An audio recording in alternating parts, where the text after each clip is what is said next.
अश्विनी शर्मा जी भारत सरकार में मंत्री और आपकी नुमाइंदगी कर रहे ऐसे हमारे सोम प्रकाश जी, राष्ट्रीय महामंत्री और पंजाब के प्रभारी दुष्यंत गौतम जी, हमारे सह प्रभारी नरेंद्र राणा जी, मनोरंजन कालिया जी, पूर्व में प्रदेश अध्यक्ष श्री जीवन गुप्ता जी, प्रदेश के महामंत्री श्री राजेश बग्गा जी, प्रदेश के महामंत्री सरदार दयाल सिंह सोढी जी, प्रदेश के महामंत्री, हमारे सुभाष शर्मा जी, प्रदेश के महामंत्री, सरदार हरजीत सिंह जी गरेवाल, हमारे प्रोफेसर राजेंद्र भंडारी जी, गुरमीत सोढी जी, राणा गुरमीत सोढी जी, हमारे फतेह सिंह बाजवा जी, तीक्षण सूद जी, एस.एस. चन्नी जी, राकेश राठौर जी, पुष्पेंद्र सिंह जी, हमारे जिला अध्यक्ष, सम्मानित मंच, और यहां इतनी बड़ी संख्या में भारतीय जनता पार्टी के हमारे कार्यकर्ता बंधु और मीडिया के मेरे साथी, प्रिंट मीडिया और इलेक्ट्रॉनिक मीडिया के मेरे साथी, मेरा ये सौभाग्य है कि मुझे आज यहां लुधियाना में आने का मौका मिला। और सबसे बड़ी बात कि आते ही मुझे हमारे शहीद सुखदेव थापर जी के जन्म स्थान पर जाने का सौभाग्य मिला। कल उनकी जन्म शताब्दी है, जन्म जयंती है। निश्चित रूप से वहां से मुझे एक बहुत ही अच्छी अनुभूति भी हुई, प्रेरणा भी मिली, और मैं ये महसूस करता हूं कि ऐसे वीर क्रांतिकारी से हम सब लोग उनके ऋणी हैं जिन्होंने देश को आजाद कराने में और अंग्रेजों के साथ टक्कर लेने में कोई कसर नहीं छोड़ी। ऐसी महान विभूति के जन्म स्थान पर जाने का मुझे मौका मिला, मैं उनको शत शत नमन करता हूं। मित्रों, अभी जीवन गुप्ता जी चर्चा कर रहे थे कि 5 राज्यों के इलेक्शन हुए और भारतीय जनता पार्टी ने 4 राज्यों में जीत हासिल की है। मैं सबसे पहले तो आप सबको भी बधाई देना चाहता हूं कि आप सब लोगों ने पंजाब में पिछले 1.5 सालों में जिस विपरीत परिस्थिति में पार्टी के काम को आगे बढ़ाने के लिए काम किया, और जो हमारे विरोध में आंदोलन, और आंदोलन ही नहीं, आंदोलन के नाम पर भारतीय जनता पार्टी को कष्ट देने का काम किया, इन विपरीत परिस्थिति में भी भारतीय जनता पार्टी का एक एक कार्यकर्ता सच्चाई के लिए डटा रहा। इसके लिए मैं विशेष करके आपको बधाई देता हूं, मैं साधुवाद देता हूं। और आज यह ठीक है कि पंजाब में हमारी सरकार नहीं बनी, लेकिन पंजाब के नतीजों से मैं आशावान हूं, और मैं ये कह सकता हूं कि आने वाले समय में यहां भी कमल खिलेगा और भारतीय जनता पार्टी की विशुद्ध सरकार बनेगी।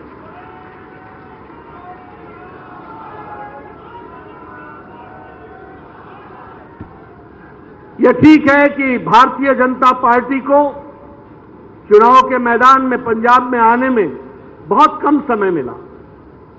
हमारा अकाली दल से समझौता हटने के बाद पार्टी ने पहली बार आप लोगों के माध्यम से 73 स्थानों पर चुनाव लड़ा, पहली बार। और मैं यह बता सकता हूं कि जिस तरीके का प्यार पंजाब की जनता ने भारतीय जनता पार्टी से आशा लगाई है, वो इस बात का द्योतक है कि आने वाले समय में वर्तमान सरकार को उखाड़ फेंकने की ताकत है तो वो भारतीय जनता पार्टी में है, और वही पूरा करेगी, और जनता का आशीर्वाद हमको मिलेगा। इसके साथ साथ 4 राज्यों के और भी चुनाव हुए। उत्तर प्रदेश में लोग बोलते थे कि इस बार भारतीय जनता पार्टी को कठिनाई का सामना करना पड़ेगा। मीडिया में भी तरह तरह की बातें आती थी, सामाजिक समीकरण बिगड़ गया है, भारतीय जनता पार्टी के पक्ष में नहीं रहेगा। लेकिन आपको जानकर के खुशी होगी कि उत्तर प्रदेश की जनता ने एक मुश्त फैसला नरेंद्र मोदी जी की स्कीम को और योगी जी के काम को उत्तर प्रदेश की धरती पर भरपूर सहयोग दिया। आपको जानकर यह भी खुशी होगी कि कांग्रेस ने लगभग 30 से 35 साल राज किया है, लेकिन एक भी मुख्यमंत्री उनका 5 साल पूरा नहीं कर पाया है। एक भी मुख्यमंत्री पूरा नहीं कर पाया और कोई भी मुख्यमंत्री दोबारा शपथ नहीं लिया, यानी दोबारा उसकी सरकार नहीं आई और मुख्यमंत्री के रूप में वो हासिल हुए। ये भारतीय जनता पार्टी है जिसने योगी जी के नेतृत्व में और मोदी जी के आशीर्वाद से सरकार तो बनाई ही बनाई। 37 साल बाद किसी पार्टी की दोबारा सरकार बनी है तो वो भारतीय जनता पार्टी की सरकार बनी। और मोदी जी, योगी जी पहले मुख्यमंत्री हैं जो दोबारा शपथ ले रहे हैं। ये पहले आजाद भारत के मुख्यमंत्री हैं। यहां कांग्रेस का हाल क्या हुआ?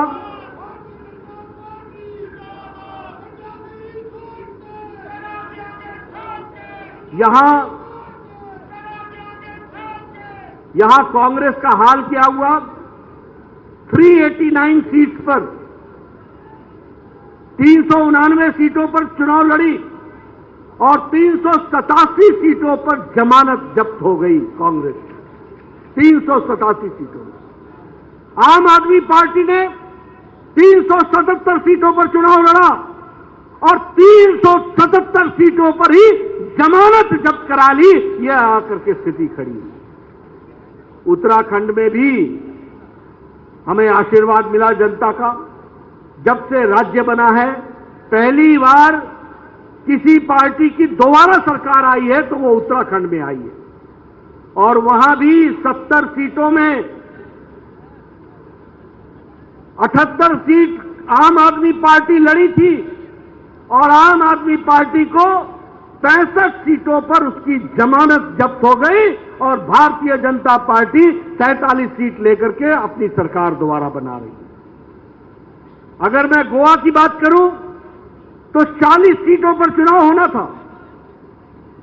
39 सीट पर आम आदमी पार्टी लड़ी और 35 सीटों पर अपनी जमानत जब्त करा ली। आम आदमी पार्टी ने यह स्थिति रही है।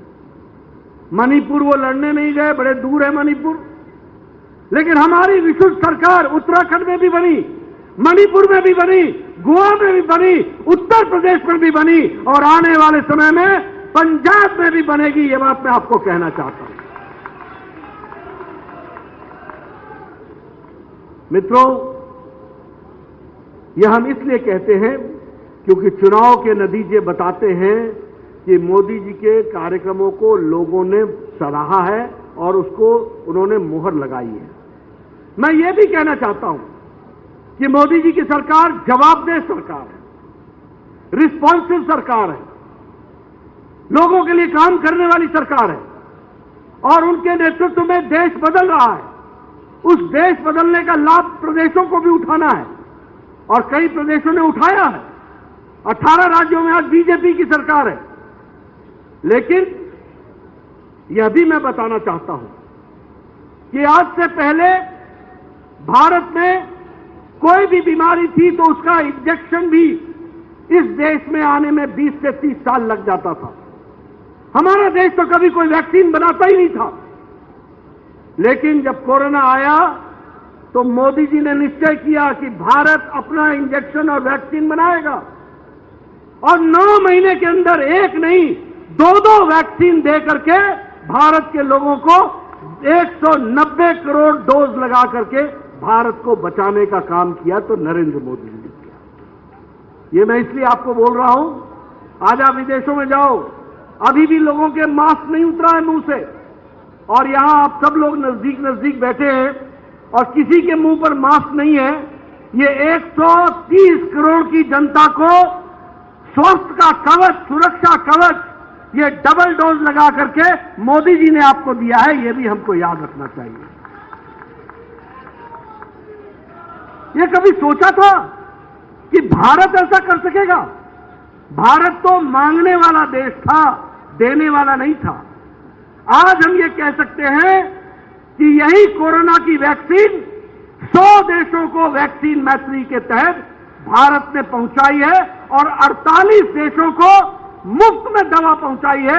1,70,00,000 डोज उनको पहुंचाई गई है और लगभग 18 करोड़ डोजेज 100 देशों में भेजी गई है। यह परिस्थिति लाकर के खड़ी है।